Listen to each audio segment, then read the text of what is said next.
Hey, you guys are live. Good morning and welcome to the Zoning Board of Appeals meeting for Friday, December 12th, 2025. The board here is wishing everybody a happy holiday season. And can we have a roll call, please? Yes. Chair John McGurk III. Here. Vice Chair James McMullen. Here. Member Joseph Rose. Here. Member Andrew Barris. Here. Member Abigail Fitzsimons has an excused absence. Alternate Shahab Carmeli has an excused absence. Alternate Joseph Darko. Here. Village Attorney Tim Hill. Here. We have the minutes for November 14th, 2025. May I have a motion? So moved. Second, please. Second. All in favor? Aye. We have several determinations today, and the entire files are at Village Hall for your review if you'd like to look at them. On the application of Descendant Separate Trust, Saba Harwin, 2013, Revocable Trust, 84 Dayton Lane, Suffolk County Tax Map Number 301-2-6-24, for an area variance to construct a single-family residence and accessory structure is granted. May I have a motion? So moved. Second, please. Gabby, can you poll the board? Mr. McGurk. Yes. Mr. McMullen. Yes. Mr. Rose. Yes. Mr. Barris. Yes. Next on the determinations is the application of Sea Spray East Hampton LLC, 20 Gracie Lane, Suffolk County Tax Map Number 301-13-12-12. To appeal an interpretation of the building inspector is denied. May I have a motion? So moved. Second? Second. All in favor? Gabby, can you pull the board? Mr. McMullen. Yes. Mr. Rose. Yes. Mr. Darko. Yes. Next is the application of 11 Chauncey Close LLC, 11 Chauncey Close Road, Suffolk County Tax Map Number 301-15-1-8, for a wetlands permit to plant native vegetation is granted with conditions. May I have a motion? So moved. Second? Second. Gabby, can you please pull the board? Mr. McMullen. Yes. Mr. Rose. Yes. Mr. Darko. Yes. Next is the application of David G. Siegel and Christina M. Siegel, 31 Church Street, Suffolk County Tax Map Number 301-2-6-28.1, for an area variance is granted. May I have a motion? So moved. Second? Second. Gabby, can you pull the board? Mr. McMullen. Yes. Mr. Rose. Yes. Mr. Darko. Yes. Next is the application of 32 Ocean LLC, 32 Ocean Avenue, Suffolk County Tax Map Number 301-8-13-16, for a variance to make alterations to a pre-existing non-conforming residence is granted. May I have a motion? So moved. Second? Second. Gabby, can you pull the board? Mr. McMullen. Yes. Mr. Rose. Yes. Mr. Darko. Yes. And lastly is the application of Tom A. Bernstein, Residence Trust, and Andrea E. Bernstein, Residence Trust, 18 Jones Road, Suffolk County Tax Map Number 301-13-7-5, for an area variance to construct an addition to an existing single-family residence is granted. May I have a motion? Second? Second. Gabby, can you pull the board? Yes. Mr. McMullen. Yes. Mr. Rose. Yes. Mr. Darko. Yes. All right, we have a continued hearing. And can you, Gabby, tell everybody who's sitting on this one? Yes. Sitting on 6 Georgica Close Road, we have Mr. McMullen, Mr. Rose, and Mr. Darko. I'm going to get up.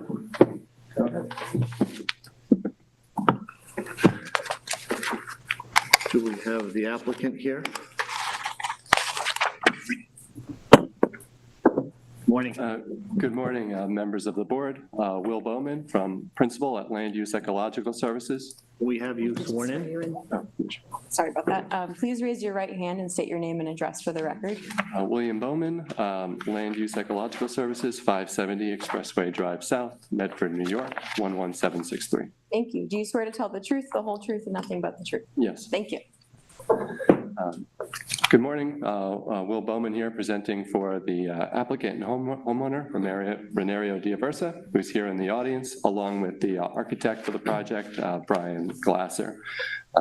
As the board is aware, this was adjourned from last month's hearing. I'll run through very quickly so that we can turn over to questions that the board may have. As I understand, the board requested the additional time to see the site. The Diaversa family proposes to construct a 2-story addition, resulting in a 1,120 square foot increase in coverage and expand an existing gravel driveway to 2,318 square feet. The proposed addition features a two-car garage, additional living space, and a new mudroom and covered entryway. The addition and the expanded driveway are both located entirely within the footprint of the existing residence or on existing lawn and developed areas. The proposed work also includes minor accessory features such as an outdoor shower, walkways, and a garbage can enclosure. The total lot coverage will increase from 14,186 square feet to 15,306 square feet. As the board is aware, there's a small freshwater wetland area that is tributary to Jones Creek and Georgica Pond, located on the southern side of the property and adjacent to Georgica Road and Georgica Close Road. The setbacks of the existing residence and driveway to the wetlands are 44 and 12 feet, respectively. Because both the existing structures and, as a result, due to the proximity of the wetlands, both the existing structures and the proposed improvements are all located within the 150-foot freshwater wetland adjacent area, and therefore will require wetlands variances. Despite the fact that the wetlands are so close, the project will result in a minor increase in setbacks, greater distance from the wetlands from our existing conditions, on the order of just 1 to 2 feet for the residents in the driveway. But it was important for us to kind of make sure that we did not encroach any further and to, where possible, increase the setbacks to the wetlands. As I mentioned last month, the project has several environmental improvements that will result in a benefit to the nearby wetlands. The project will construct a new stormwater drainage system. The existing residence does not have a stormwater drainage system. The new drainage system will collect and infiltrate 2 inches of stormwater from both the new addition and the existing roof area. The project will construct a new IA sanitary system located further from the wetlands than the existing conventional sanitary system. The new IA system will be 190 feet from the wetlands. The existing sanitary system is 88 feet from the wetlands. In addition, the wetland buffer between the wetlands and the existing driveway will be enhanced in a 3,132 square foot area by removing invasive vines and shrubs in that zone and replanting with native wetland shrubs such as inkberry holly and sweet pepper bush. The project meets the standards for issuance under the village code. Due to those environmental improvements, the sanitary system upgrade, the stormwater system, the buffer, we certainly will not result in any adverse impacts to the wetlands. At the last meeting, the board asked us to discuss if there were any alternative locations to the garage and the addition. We submitted a letter to the board on December 2nd, indicating that we had evaluated if the addition could be put on the further side from the wetlands, on the north side. That really was not a feasible option. The existing living room is on that side, and the existing pool is on that side of the house.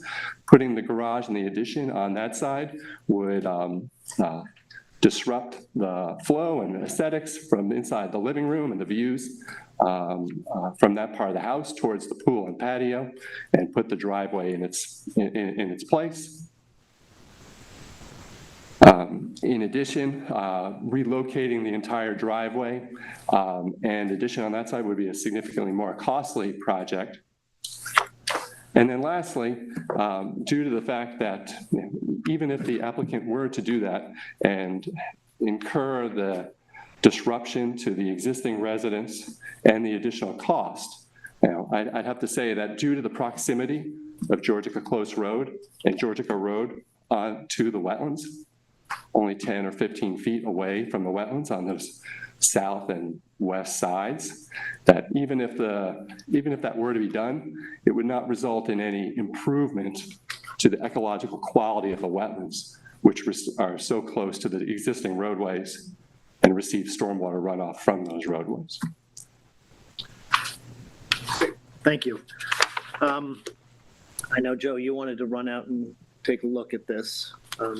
Did you have a chance to? I did. Well, without trudging all over the property, but I guess, can we just walk through exactly what's being requested in which location? I mean, I have the maps, but just Sure. demonstrate with visuals to the extent, or referring to them. Okay, let's see. I have small copies of the site plans. We have. I have them, just. Okay, so the new addition is on that south side of the property, proposed 46 feet from wetlands. There are walkways, and under the proposed conditions, they'll be 39 feet from wetlands. Under the proposed condition, the fencing will remain 35 feet from wetlands. The outdoor shower is 62 feet from wetlands. Driveway reconstruction and expansion, 15 feet from wetlands.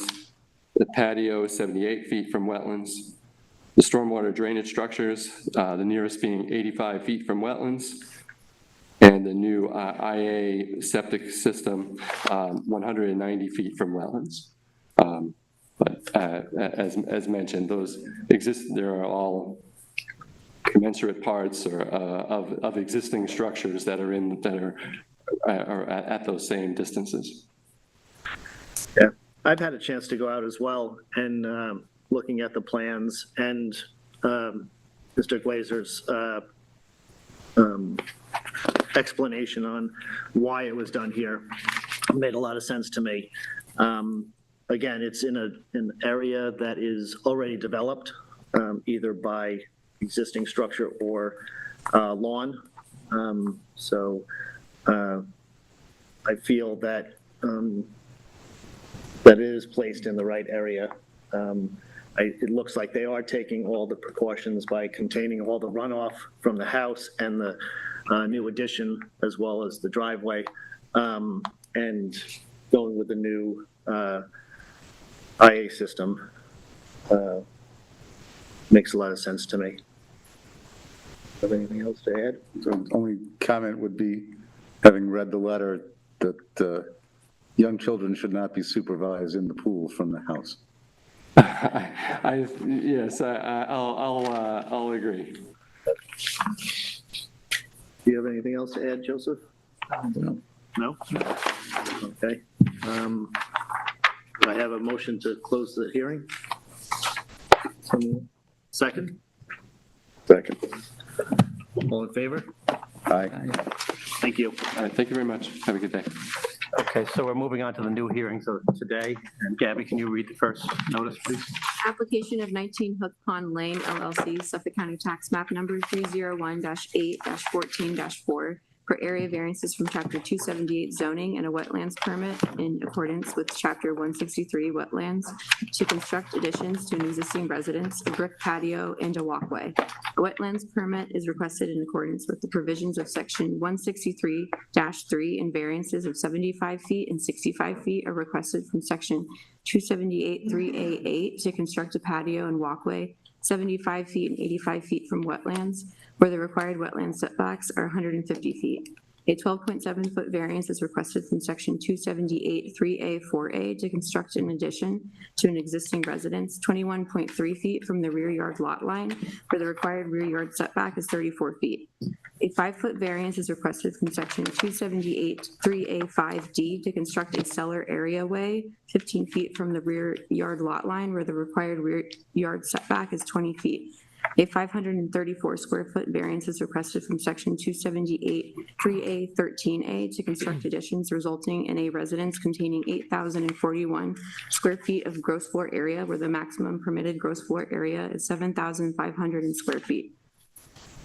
7 square feet. The subject property is 65,073 square feet in area and is located at 19 Hook Pond Lane in Residence District R160. This project is classified as a type 2 action in accordance with SECRA. And then I'll just read who's sitting on this application today. We have Mr. McGurk, Mr. McMullen, Mr. Rose, Mr. Barris, and Mr. Darko. Thank you. Good morning. Good morning, Joe McGivern from Toomey Latham. I'm representing the applicant. We have 4 variances, which were read. I have small copies of the survey. If you don't have it handy, and if you have it handy, I'll proceed. The existing patio, as you can see from the survey, which is the first variance, actually, there are 2 brick patios, and for reasons unknown to the present owners, they didn't fill in the middle portion of the patio. So that's the variance that they're seeking now. The existing patio on the farthest corner is 75 feet from the wetlands. So actually, the portion of the patio that they wish to fill in will be farther from the wetlands. Do you have any questions on that particular Any board variance? members on the first? No? The second variance and third variance are for a proposed garage. The proposed garage is actually they would like to place it over an existing gravel driveway, so it's already a disturbed area. The staircase is on the outside and needs I think you read it's a 4-foot variance where 20 feet is the setback. And for the proposed garage, where 34 feet is the required, it's only 21.3 feet from the side yard. However, I should note that it's placed back and it's set back from the entrance of the property and in a sort of logical place in terms of the flow of the house. I have the architect here if you have any questions about either the outside staircase or the proposed garage. And then the 4th variance is for 534 square feet over the GFA, where 7,507 square feet are allowed.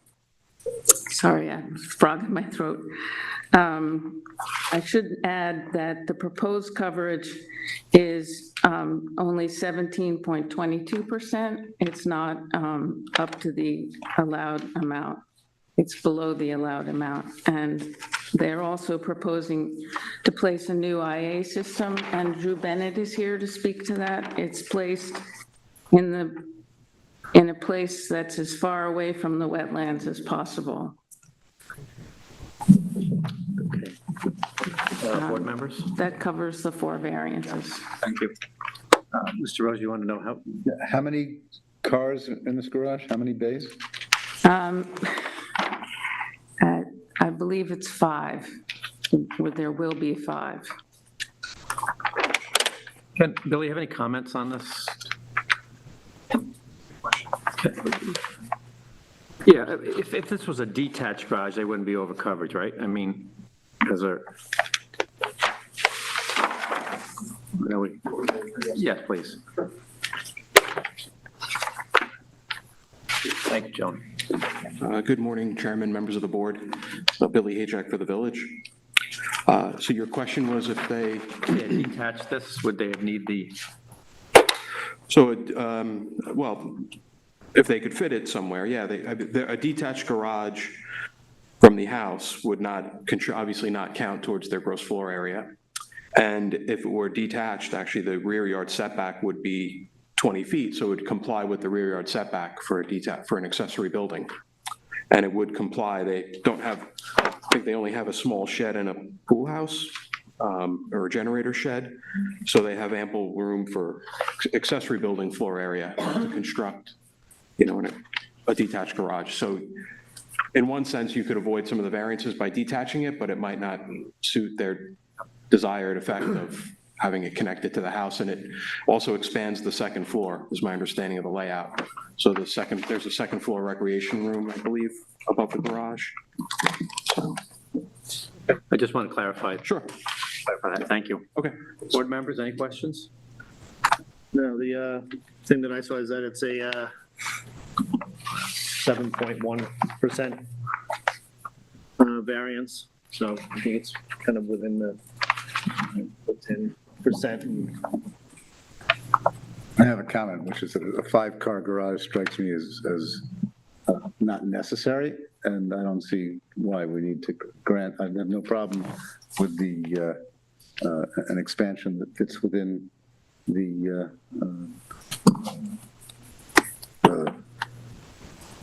general area being sought, but the increased GFA strikes me as unnecessary and excessive. It is over an existing driveway, and I do have the architect here who could speak better to the family's thoughts in terms of their needs. Okay. Okay, thank you.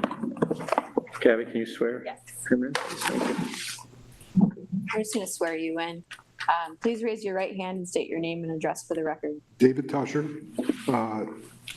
225A Main Street, Amagansett. Thank you. Do you swear to tell the truth, the whole truth, and nothing but the truth? I do. Thank you. Morning, Mr. Tusher. So, my name is David Tusher, representing the client. There's actually, if what this plan is, there's a 2-car garage that exists, and there's a driveway where this addition would be, and that's how you access the 2-car garage now.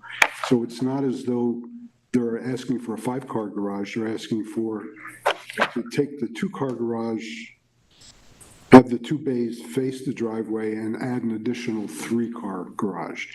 So yes, ultimately there would be a 5-car garage, but the addition only houses 3 cars and a recreation room up above.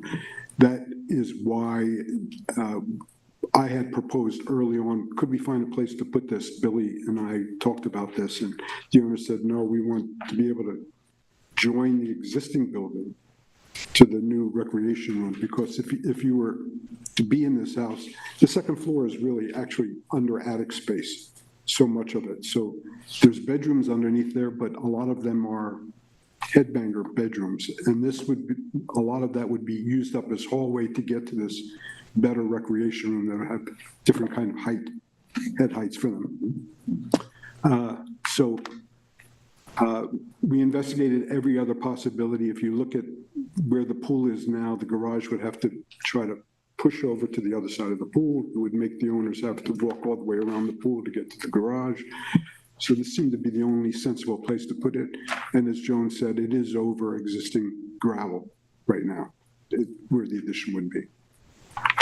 Thank you. I've been to the site, and I think it's probably the best place for the garage in that location. Andy, any comments? I agree with Joe. I think it's a little bit large. And, even though the coverage is, within a reasonable number, I'd like to see it smaller. I mean, it's pretty close to the property line. And you also looks like you have a walkout. In the rear. Yeah, I mean, it's large. So I agree with Joe. Let me just add, I have no problem with the general location of the garage and some waivers to allow for the construction of a rec room attached. I just don't see the rationale for a degree of additional coverage, a variance for the coverage. I think it can be a smaller. This just strikes me as excessive. And Joey, any comments? No, I agree. So why don't we do this, John? Why don't we leave this? Say one thing? I agree with Joe. I mean, I don't have a problem with the location either. I just have a problem with the combination of the location, the size. Joan, why don't we leave this open and see if you can talk to your clients? Okay. So I think it's the size of the garage. I think the other, I'll go through my, I don't have any problems with the bump out on the patio. I don't have any problems with the back of the garage with the staircase. it's just the board members have a problem with the size of the garage. Jimmy, you have any comments? I don't have a problem with the size of the garage because if they did detach it, they wouldn't be here in front of us for the GFA. And looking at the site, there is a septic system out in the back there. There's pool and everything, so it is kind of tight. And it seems like this is really the only location they have to connect it. Thank you. So Joan, we'll leave this open until Yes. January. Abby, what's the date? It's the 10th or something. 10th? I think it's early. the 9th. The 9th. I just would like to add that the added GFA is what triggered the need for a new septic. So to the extent we reduce the GFA, we might be below needing to put in a new IA system. Which is a win-win for the pond. We understand Which that. would- Why don't you just come back with, see what you guys can do, and then we can go from And there. the little, I'm filling in for Jackie Hubbard, who's out on maternity leave, but I do understand they have a large family, and that was the reason or the need for having so many car spaces. All right, thank you, and happy Thank you. holidays. You too. Thank you very much. Okay, so we're going to leave that hearing open. We're going to go on to the second hearing. Gabby, can you please say who's going to be sitting on it and then read the notice? Yeah, so on 32 Ocean Avenue, we have Mr. McGurk, Mr. McMullen, Mr. Rose, Mr. Barris, and Mr. Darko. And then I'll read the public hearing notice. Application of 32 Ocean LLC, Suffolk County Tax Map Number 301-8-13-16 for variances from Chapter 278 zoning to construct a detached garage. Variances of 12 and 14 feet are requested from Section 278 3A 5B to construct a detached garage, 8 feet from the rear yard lot line, where 6 feet from a side yard lot line and 6 feet from a side yard lot line, where the required side and rear yard setbacks are 20 feet. The subject property is 45,961 square feet in area and is located at 32 Ocean Avenue, is in Residence District R80 and the Ocean Avenue Historic District. This project is classified as a type 2 action in accordance with SECRA and requires approval of the Design Review Board. Morning. Good morning. Good morning, Board. Karen Hoag from Timmy Latham. I am here with the applicants and the property owners, as well as Chris DeSuno from DeSuno Architecture. As you may recall, last month, we were here to discuss the GFA variance and the detached garage. We ended up pulling the garage from that application because one of the board members had said that they wanted to do a site visit. At that time, the application is for the proposed detached garage located 8 feet from the rear property line and 6 feet from the side boundary line. At the last meeting, we had gone through the various variance standards in relation to the detached garage, and we also submitted 2 letters of support from neighbors at 33 and 37 Ocean, and requested those letters in support be made part of this record as it's a new application. I will touch briefly on the variance standards. They were all contained in our submission. The proposed detached garage is modest in size and is in line with character of the neighborhood and designed to match the aesthetic of the historic dwelling and the historic character of the surrounding neighborhood. A detached garage is a customary accessory structure for a residential property, and the board has routinely granted variances for detached garages tucked away at the corner of the property. While the applicant can build proposed garage in a conforming location, such a location would be so out of character with the unique characteristics of the historic district and detriment to nearby properties. There was a board decision back in 2024 for 27 Hunting Lane, which was also in a historic district. It had to do with the ZBA approval for GFA, and there was a reference on that property where the board noted that the historic development pattern is to tuck detached garages into the rear corner of properties. And the 2024 decision recognized the historical development pattern and preferences for the historic district, as stated that that pattern and preferences remain intact today. We're here to answer any questions that the board may have in regard to this application. Thank you. Board members? I can say I've gone to the site, I've looked at this. I don't think it affects the neighborhood in any way or impacts the neighbors. The neighbor to the rear also has a garage that is close to the property line, basically back to this one. So I don't think it's going to have any effect on the neighbors as well, because there's driveways on the side closest to the neighbor. And Ocean Avenue is an historic district, I'm pretty sure. So I like the idea it's tucked back in the corner. You wouldn't put it on the other side of the house. I think I understand that portion of it. So I'm okay with it. Mr. Rose. I went to the site. The letters that were submitted were from which neighbors? The neighbors directly across the street, Across the 33 street, and but not- 37. So the issue, I went to the site, I was the one requesting the opportunity to go to the site, went and looked. The proposed location for the three-car garage is tucked up against the property line and right in front of the neighboring house behind it. Oh, I don't know what the number address is. It looks like it's a house that's slated for renovation. I understand this may have been, were these part of originally one property, or what is the historic relationship? Because this is proposing to put a three-car garage tucked up into the corner of the property line right in front of the house to the back. So Right, so the, as Mr. McMillan stated, so that there's an accessory structure that exists on the adjacent property in the back that shares the right-of-way access easement up the flag, taking access. The area is heavily vegetated. We've noticed that the neighbor now twice, once with the initial application for the GFA and the detached garage, as well as for this new application just for the garage. We've received no correspondence from them or communication that they had any issue with this. And I believe that the owner may have spoken to the neighbor at one point as well, which he's here if you would like him to comment on that.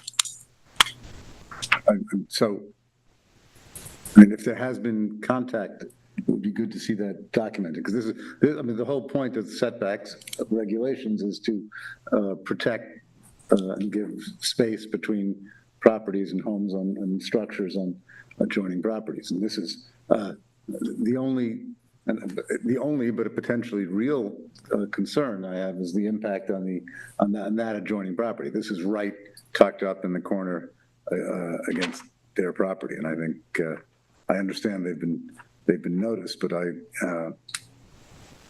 think it's a concern. I don't know if that neighbor has no objection. I would, if I were the neighbor, I would be concerned about this, but I don't. If that neighbor doesn't have a problem with it, I don't have a problem with it. But I think we need to make a concerted effort to. Well, they do send the notice. No, I understand, but we all know that notices are, I'm speaking objectively, this is a structure, a three-car garage structure, new structure. It's not historic, placed in the corner of the property, right adjacent to an adjoining, or right in the view corridor and the location of an adjoining house. I think we should make an overt effort to reach out. Okay. More than just the notice. I'd suggest we hold it open. Just to, again, I'm not raising an objection if there's no objection in the surrounding area, but I think there's a legitimate concern, and it looks like that house. I don't know if that house is occupied or slated for renovation, or it's what is the status of that home? It looks like these are both homes that were in the process of being ripe for renovation. Is that, and this one we've approved, just voted on and approved today, 32, what's happening with that house in the back? I don't know the answer to that question. I think we need to know, this is one of those situations where I don't want Right. I do know they've been notified twice through certified mailing, which is required by village code. And I also know that the property owner of 32 Ocean did have a conversation with the existing owner regarding the proposed project. to hear the report on that conversation, if there's, Any other board members have any comments? So Karen, we're going to leave this open if we could just, If the property owner can speak as to his conversation. that would be great. Thank you. Please raise your right hand and state your name and address for the record. Mitchell Shear, 32 Ocean, East Hampton. Thank you. Do you swear to tell the truth, the whole truth, and nothing but the truth? I do. Thank you. So good morning, just to clarify, the woman who owns, it's 28 Ocean, that property is, as you guys described, in totality, it used to be 2 acres. So the carriage house, which has been modified and over the years, I guess maybe it was about 50 or 60 years ago, that was the original garage structure. There were, horses and carts, and there were bedrooms upstairs. So that is an occupied house. Our neighbor, Pam, who we've spoken with, and because we've started construction, we closed on the house in May. We've been in constant dialogue with her. We have renderings that are done that are part of the DRB submissions, and we've walked her through all the renderings. She's commented, she's seen it, and we've been cooperating back and forth because of all the crazy things, she actually shares a water line with us because of what happened in the old days. So we've been working with her to make sure that she's not disrupted from her water, because she needs to trench new water, and we've done that. So constant dialogue. We talk to her every week, every 10 days. We visit with each other, and she's, as was stated by our attorney, she's familiar and knowledgeable with the plans for the property. it will be, thank you. Just request pursuant to have some documentation that the adjoining, that the 28 Ocean Avenue property owner is comfortable with this variance request. Okay. Okay. Thank you. Thank you. We'll keep this open until next month. And if you could just provide that, Karen, we appreciate it. Okay, next hearing, please, Gabby. For 127 Main Street, we have Mr. McGurk, Mr. McMullen, Mr. Rose, Mr. Barris, and Mr. Darko. I'll read the notice. Application of 127 Main LLC, Suffolk County Tax Map Number 301-2-7-8 for area variances from Chapter 278 zoning to legalize a shower within a pool house and the accessibility of a constructed detached garage. A variance is requested from Section 278 3D 4B to legalize a shower within a pool house when pool houses are prohibited from containing indoor showers. Variances are requested from Section 278 3D 5C to permit the garage building to remain without an improved driveway leading to a garage door capable for motor vehicle access where the code requires a garage shall be accessible by an improved driveway designed and capable for use for the storage of motor vehicles. The variance is requested from Section 278 3D 2 to allow the garage to contain more than one room where the garages are prohibited from containing more than one room on any level. The subject property is 237,824 square feet in area, is located at 127 Main Street, and is situated in residence districts R80 and R40 in the Main Street Historic District. This project is classified as a type 2 action in accordance with SECRA and requires approval of the Design Review Board. Thank you. And did you say we're sitting on this? I did. Okay, I didn't listen. Sorry. Just want to make sure you have the microphone near you. I know I did that first. Sure. Good afternoon. Richard A. Hammer from Biano and Hammer. I'm also here with Tara Burke, who is acting as Vanna White for me right now, and I'm sure I'll hear about that later. I also have Mr. Shahab Carmeli, who is the property owner. I'm sure you're familiar with him. Roy Deline from Telemark Construction was here. I think he's gone downstairs. He was the contractor. I just wanted to give you guys some of the background on this. Property is in the historic district in the village. It was originally the Gardner homestead, as I recall. There's a lot of history. It's fascinating, not really relevant to what we're discussing today. I've always enjoyed appearing in front of the boards, DRB, and speaking with Robert Hefner in the past about the property and learning about some of the history that he knew about the property. We all have a long history with this property. The property is very unique. Yeah, I wouldn't even qualify unique because you can't qualify unique, but it's literally 1,000 feet from Main Street deep. It extends all the way to John Marshall Athletic Fields in the rear. When I first visited the property decades ago, it was hard to connect the aspects of this site as even being on the same property. Over the years, I've appeared in front of this board, the DRB, for various projects, including the construction of the tennis courts, sculptures, and accessory structures, all of which have been seemingly absorbed into the property without changing the perception of, and the uniqueness of the property. More recently, we appeared for this garage several times, actually.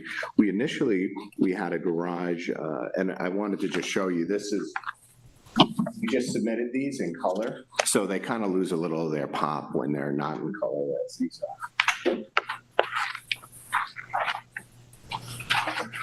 We had appeared in front of the DRB originally with a design, that's design A. It was a kind of a mirrored walled structure for the garage. It mirrored kind of sort of the pool houses.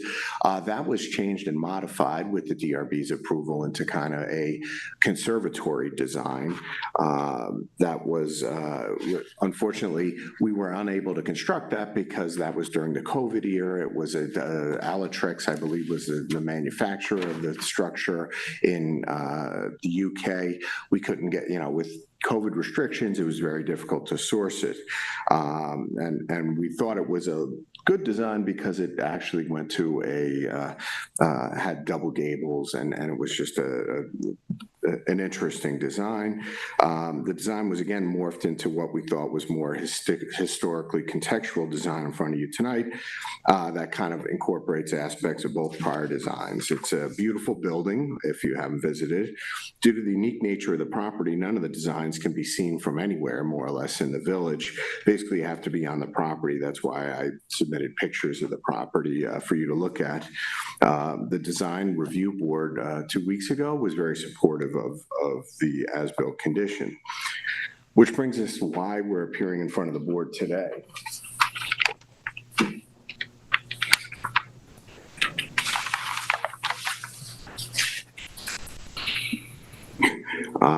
During the building permit closeout phase of this project, the building inspector identified several issues that, in their view, triggered additional variances to be approved. I want to go over each of these with you and list them and go over them a little bit more in detail. The first issue was the pool house enclosed air space has a shower into it. These pool houses, which you can see are hundreds and hundreds of feet from the main residence, were originally proposed to have a single outdoor shower adjacent to one of the structures. There's two pool houses. They're more or less identical in size and not in function. At some point during construction, a shower was moved into the structure. We're just talking about one of the structures. The other one does not have a pool. One is a sink and changing room. The other one is the water closet and the shower. It's just so far from the house that it doesn't function like a typical pool house. It's probably more difficult to maintain exterior showers that far from the house with that most seasonal use. During the day, these structures are mirrored glass, but at night, you can turn the lights on. The glass is transparent. Basically, you can see right through it. I think there's a picture in your submission that shows that. can't be really used in a manner that we assume was the genesis of the pool house rule, basically unsuitable for habitation. These are more transition spaces as pool houses that, based on the orientation and the linear aspect of and the geometry of the property, you have the tennis court in the very rear, the pool houses, and then the pool. So having an indoor shower is an extreme benefit to this owner just because of the difficulty in maintaining it, and it's used in a manner differently than your typical pool house. And it's probably different than any pool house I would have ever seen just because of its actual distance from the house and its proximity to the tennis and to the pool on the property. We would request a variance to allow this relatively minor condition to remain as constructed based on the unique characteristics and circumstances of the pool house, its location, and the impossibility of there being any detrimental use of this structure that results in a detriment that would outweigh the overall benefit that the applicant gets from this. I can answer any questions you have. I do think it was an inadvertent error.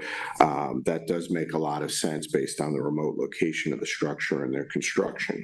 And Andy, can you demonstrate to this board on the pool house, on a new build, what if we have granted an indoor shower in the last, on a new build recently, in the last several years? Not to my knowledge, but as I said, you also haven't had a property that has the unique characteristics and the distances that are attributable to this. Keep in mind, when we built the tennis court, at the time it needed, I believe, more relief under the village code because of the shape of the property. It was literally put as far from the house as possible. Part of that was because we were trying to accommodate some of the adjacent property owners, so we put it all the way at the back near the fields of John Marshall Field.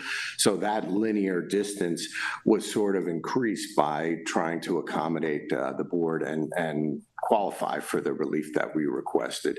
That did create a very unique circumstance on this property. If you were to play pool, you're literally, 800 feet from the house. It's not your typical pool house, I guess is what I'm trying to point out. So the answer is no, we haven't. You don't know, or we? I don't know off the top of my head. You want to look into that, or? Yeah, I certainly could look into that. I'll research the village code. Okay. Thank you. And the board. The second variance that we're requesting, or is a series of variances from a provision of the village code that states a garage must have an improved driveway on a structure designed for motor vehicle access. This is an interesting one. Based on the location of the driveway in the rear of on the rear of the property, and the structure all the way in the rear of the property, my applicant's use of the structure to store motorcycles and cars seasonally, we felt that both of these requirements were met and would accept this determination from the board as an alternative. Based on the separation from the main house of the structure, we have a stone full-width driveway that transitions to two strips, basically paving strips, but they're stone, basically, that correspond to car tire width right at the line of the pool house. There is no definition of a driveway in the village code, and it's worth noting that I have historically seen many of these structures, whether paved or concrete or stone runners, that were used in driveways and houses in the village. The owner didn't feel that extending the driveway several hundred more feet to accommodate this use was necessary. It more than suffices for his use for storage of vehicles, motorcycles, and other things that were intended to be stored in the garage in the off-season, and we hope you'll agree. This driveway is visible on the survey as well as the aerial photos I just submitted, and provides access to the structure as it was intended and desired by the owner. It isn't a huge disruption to the overall appearance of the property that there would be if you had a full-width stone drive as it appears on the balance of the property. Essentially, it would bifurcate the rear of the property for an access that's not really needed to accommodate my owner's intended use of the property. There was also concern based on the width of the garage door, which in fact are absolutely sufficient to accommodate a vehicle, and in fact are the same width as the existing garage on the front of the house in the caretaker's residence. This property does have a garage/caretaker's residence up in the front that dates back to the historic district. The door width is not defined by the village code or even the building code for a garage, but we submitted an as-built plan showing this opening at 78 inches, and a representative car is shown on one plan that provides ample access to the structure for this purposes. There are pictures of this space with motorcycles that my client stores in there as well, but it can and is designed to be used for car storage. There's nothing that would lead to this conclusion, other than it's not a typical garage design that I've seen before, and it's quite beautiful. Historically, car width the width that would accommodate almost any antique car, as well as many cars today. It was not designed to accommodate a Suburban or an F-350. It was designed to meet my client's intended use of the garage, not an arbitrary interpretation of what that should be. The last variance concerns a provision of the village code that provides a garage must only have one room. In this design, there are two small enclosures. I wouldn't really consider them rooms, one of which houses the mechanicals, as I'll explain, and the second is a small closet that is used to store things. That is it. The mechanical room is exactly that, and there's pictures of that in your submission as well. It has grating on the floor. It has a gas boiler that's used to provide heat to the radiant floors in the structure. There is no air conditioning in the structure at all. I've been told on a hot summer day it can approach 120 degrees inside, but that's not when it's used to store automobiles or materials anyway. This is a garage for display essentially over winter months so that the heat maintains a safe and comfortable temperature of all its contents. That's the sole purpose of it. The utility room has natural gas, so there's a good reason to wall this off. That's basically the fuel source. We would like to wall that off for safety. It's a safety concern. All these rooms are not habitable. They were not designed to be habitable. They're very small, basically, and certainly they're based solely on safety, at least in one case, as well as the interesting features of the design. You can see everything that's in these buildings, and it does provide a small area of unseen storage that cannot from the exterior. They are not, nor could they be, habitable rooms, and they're merely ways to store and create a safer environment for the interior of the garage. If you have any questions on what these look like, I'd suggest you visit the building, see it for yourself. This is a variance that we would say provides a great benefit to the applicant. It also is a great benefit to the design just because of the see-through nature of this structure. Without any possible detriment to the general health, welfare, and safety of the community. I just don't see this being the same issue as having separate rooms that the village wanted to limit to negate the ability to have habitable spaces within these. So essentially, we're asking for a variance to permit these conditions. You're calling this a garage, and I understand that. I've been back on the property, and it's beautiful. And the doors, all the doors are the same size on the pavilion or the garage? There is an as-built plan that shows you the doors, but yes. You do show in this plan that there is dining inside here. In the garage, you do have a table and chairs. Looks like a dining room set, or an outdoor dining room set in the garage set up. So you're calling it a garage, but it's a dining, it looks in this picture as a well, there's no air conditioning in that structure. I'm sure that's used to store, and it probably is a nice place to sit and look at your cars or your motorcycles or whatever, but it's not designed to accommodate year-round or summer use at all. So, a garage under the village code has to be used to store automobiles, but you can store other things in there as well, and that's essentially what's going on here. Just want to clarify that. Thank you. I think the original. That they don't store the vehicles in there in the summer? Well, they can. I think they store more of the garage, the motorcycles is what you see in those photos. But yes, they do put vehicles in there in the summertime as well. It wouldn't be the ideal location because of the heat. 20 degrees. Yeah, exactly. It's one of those that it probably doesn't make a whole lot of sense in your typical heat of the summer, but that's what it would be done. It's a showcase for having your vehicles stored where you can see them when you're on the property. You said there's no AC in that.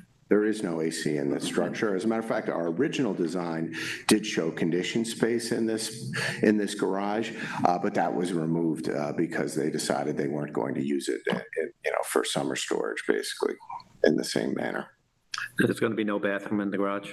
There is no And bathroom will in you the garage. condition it on no bathroom in the garage? Yes, that would be absolutely fine. You can't, it's a glass-walled structure. That would be an interesting bathroom, but the only two rooms that are in it are the mechanical room and that small closet you see on the plans. What is the total size of the property? The property itself is about 5.5 acres off the top of my head, 5.8 acres. And it's a very unusual configuration just because of the length of it.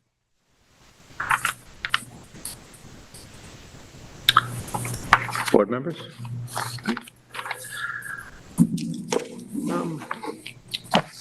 I understand the shower. I'd like to hear if we have granted anything previously.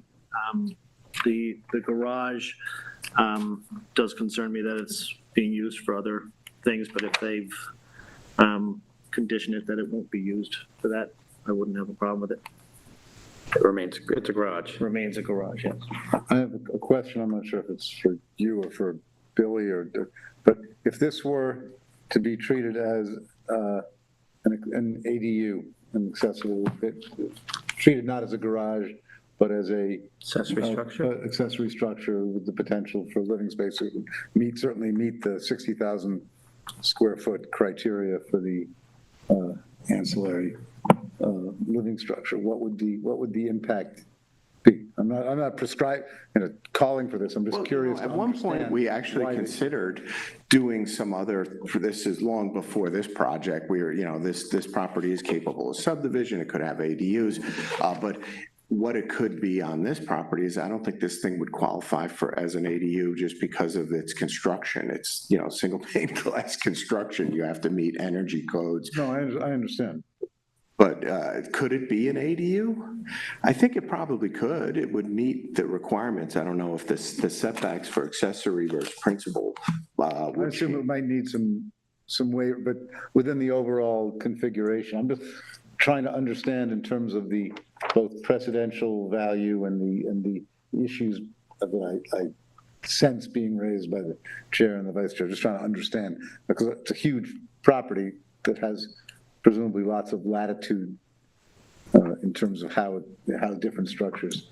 Yes, I think that is accurate, and the applicant obviously has no plan or we did evaluate that years ago and decided to forego it, so. Thank you. Joey, anybody? Andy? Well, if we're going to leave it open, I'd like to walk it. So Andy, you gave us this handout today. If you could, well, I think we should leave the hearing open. Just to come back and let us know if we've granted any indoor showers on a new build. And we'll get it on January 9th. Okay, yeah, that would be fine. I just want to point out there is a floor plan of the actual constructed structures there in there as well, so. Okay, thank you. Okay, so we're going to leave this open until next month. Mr. McMullen and I have to recuse ourselves from this one, so Mr. Rose is going to chair this meeting. Happy holidays all. 4-10.2 for an area variance from Chapter 278 zoning to construct an addition to an existing residence. A 1-foot variance is requested from Section 278 3A 4A to construct a 1-story addition 23 feet from a side yard lot line where the required side yard setback is 24 feet. Subject property contains 25,915 square feet of lot area and is located at 63 Meadow Way. The property is in Residence District R40 and the project is classified as a Type 2 action in accordance with SECRA. And then I'm just going to swear you in. Please raise your right hand and state your name and address for the record. Neil Cummings of Fleetwood McMullen and Sanabria Architects, 251 Panago Road. Thank you. Do you swear to tell the truth, the whole truth, and nothing but the truth? I do. Thank you. Good afternoon, everybody. My name is Neil Cummings. I'm here with Fleetwood McMullen and Sanabria Architects on behalf of Bowen Builders LLC. We're proposing to enclose an existing covered porch. 271 square feet of habitable space would be added to the overall GFA. The original house was constructed when side yard setbacks on the property were 22 feet. Since codes have changed, they've gone to from 22 feet to 24 feet, which is the reason that we're requiring, we need a variance to enclose this porch. The overall lot coverage on the property would not be increased. We'd be reusing the existing roof line. The total GFA would go from 2,983 to 3,254, an increase of 271 square feet, where 3,591 is allowed. The 271 square feet represent a 9.1% increase in the overall GFA, and the area that is outside the required setbacks would be roughly 21 square feet, but it's just an existing covered porch with an exterior fireplace, and that they'd be enclosing this to become a habitable family room off the kitchen. Any questions? Seems pretty straightforward. Any comments from the public? Is there anybody from the public here? Nobody left. This has been noticed to the neighbors, and Yes. I assume have we heard any comment from the neighbors? Okay. Okay, there being any comments from the public? Okay, we will motion to close the hearing. So moved. Second. Okay, all in favor? Aye. Okay, hearing on this matter is closed. Motion to close the meeting. Well, are there any further items for us to consider? No further business? Okay. Motion to close the meeting. Is there a second? Second. Meeting, all in favor of closing the meeting? Aye. Aye, okay, the meeting is closed. Thank you. Thank you. Thank you.